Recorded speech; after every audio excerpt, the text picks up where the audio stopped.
Welcome back. Today we're going to be talking about the new Mystic rotation that's going to be coming out with it in the next couple of days. Now let's get right into it. Now they did change it. What was shown in the video that they did upload is not going to be the accurate Mystic rotation. So the current Mystic rotation is going to be, the new one, is going to be ARCHDEMON Shadow, Amiru, Operating Secret, Spectre Tenebria, and Apocalypse, Ravi, and New Kid ADIN. Now, let me go over here and turn this audio off real quick. I don't want to hear this. So, right off the bat, I will be saying all of these characters are extremely old. Now, ARCHDEMON Mercedes is basically the first episode boss unit that were to release inside Epic 7. Episode 1 boss, right? Episode 2 was Straze, and so on and so on. But she did recently get an EE, which makes her extremely good. I think she's actually pretty damn good now. That EE actually helped her quite a bit. I think she's a fantastic unit now. Now, is she really worth summoning? Now, I'm going to say this right now. This comes down to you because obviously, after this rotation is over,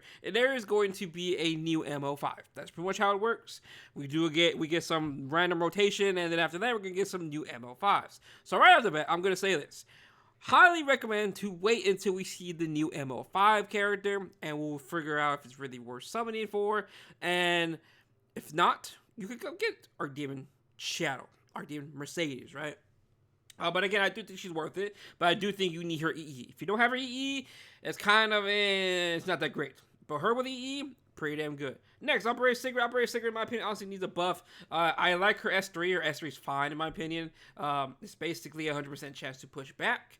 Ignores ER if they have a barrier. I like that. It's pretty good. She increases attack of all allies for 2 turns and decreases common radius of 20% of the enemies. Again, very, very good. When a target is granted a barrier, ignores ER, so you are getting a guaranteed pushback if they have a barrier. I like this. I like this unit a lot.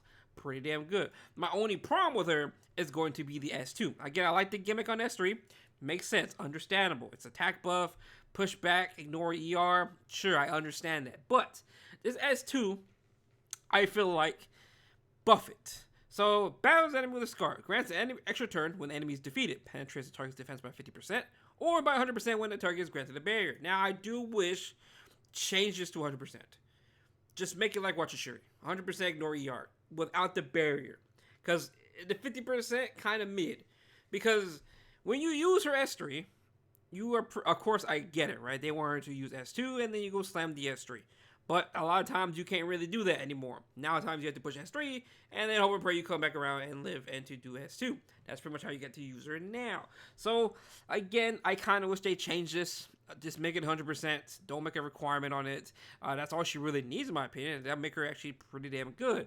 I don't have any problems with S3. That's just me personally. But her S2 does need quite a bit of buff, in my opinion. Just a little change.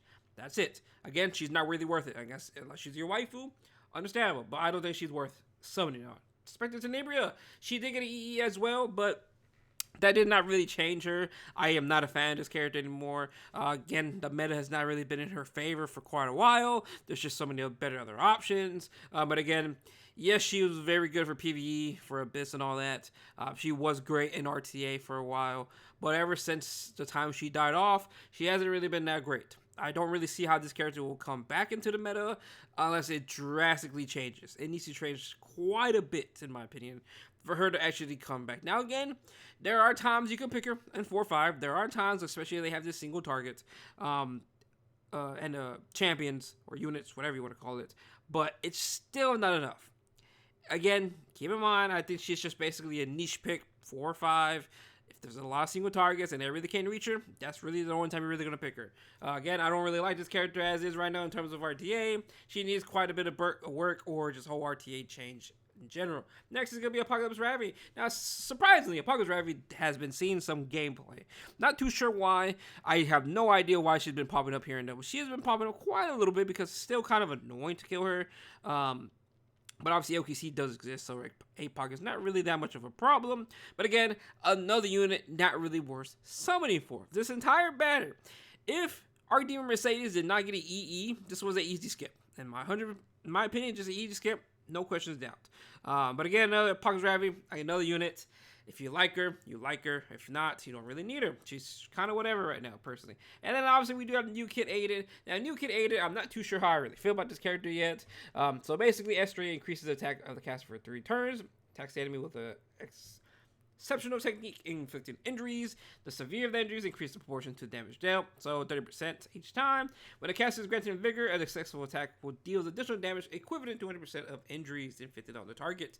Now, passive, again, just like the light ADIN, increases evasion by 35%. It basically should be 50% at max, and when successfully evading, grants vigor to the caster for 1 turn. At the end of someone's turn, when the caster is granted vigor, increase combat readiness allies.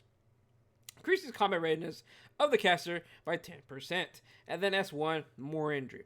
I don't really like this unit. When a caster uses it on her turn, more injury.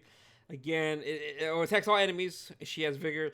But again, we'll see how she plays out. Right now on paper, I'm not really a fan of her. Yes, she has evasion, but come on, evasion units is always RNG to begin with. So I feel like you could just skip her and hope and pray you get her down the road. Again, we'll see. Obviously, Conquer Lilius will be very, very good with her. Conquer Lilius is still picked here and there, so it just really does depend. The only thing I like about this entire banner is that I see Golden Rose. Kane is useless. He was literally just for Rift. So again, this banner, pretty damn bad in my honest opinion. I think a lot of it is easy skips. Again, ARCHDEMON Mercedes is still pretty damn good with the EE. It just comes down to you if you actually really want to summon for him. Again, I highly recommend waiting. Just wait until the final week till we see the new MO5, see what they do and all that. Give it time. There's really no rush right now because I'm pretty sure RT hasn't even started yet. Actually, has it? I don't even remember if it's started yet. I don't think it has. Let's go look. And it has started. No, still preseason for another week. So again, you don't really need her. You can wait. I honestly think you're worth waiting. I'm not going to show any builds because I have literally none of them built. ARCHDEMON Mercedes, I have not built her yet because I'm not too sure yet. But I could do some fun stuff with her in Arena, I'm pretty sure. But if you have any questions, let me know down below. That's just my opinion again. A lot of these units are kind of useless in my opinion at the current state. Besides ARCHDEMON Mercedes, she's the only one worth it. ADIN, we need to see how it is. I'm still iffy about her because she's just an Avenging unit. She's just kind of mid. I was hoping it was Rose releasing, but this ADIN is just kind of mid in my opinion. For me, compared to Shuri, she's just meh. I don't really like her at all. But other than that, don't think it's such a video, and I will see you guys later on. Peace out.